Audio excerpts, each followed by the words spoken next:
স্থানীয় নির্বাচনে খুব স্বাভাবিকভাবে যখন একটা দল তাদের জায়গা থেকে এককভাবে নির্বাচন করবে, যে কোনো দল যে কোনো জায়গায় তাদের প্রার্থী দিবে, আমরা আমাদের প্রার্থী দিব এবং আমরা ওই লড়াইটা করতে চাই। নভেম্বর মাসের মধ্যে বাংলাদেশের ইউনিয়ন যতগুলো রয়েছে প্রায় 4,600 থেকে 5,000-এর মতো যে ইউনিয়ন, আমরা ইউনিয়নগুলোতে এনসিপির পক্ষ থেকে এককভাবে চেয়ারম্যান পদপ্রার্থী ঘোষণা করব এবং সেপ্টেম্বর মাসের মধ্যে আমরা আরও 100 উপজেলা এবং পৌরসভায় পদপ্রার্থী ঘোষণা করতে যাচ্ছি এনসিপি সমর্থিত। এবং আমাদের এখন 13টা সিটি কর্পোরেশন রয়েছে, 5টাতে আমরা প্রার্থী দিয়েছি, বাকি 8টা সিটি কর্পোরেশনেই আমরা আবার সেপ্টেম্বর মাসে প্রার্থী ঘোষণা করতে যাচ্ছি।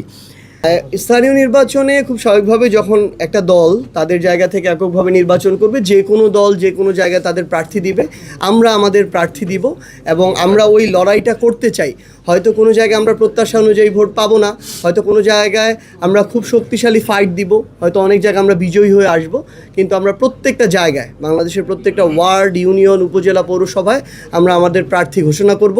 এবং আমরা বিজয়ের জন্যই আমাদের এই লড়াইটা করব ইনশাআল্লাহ।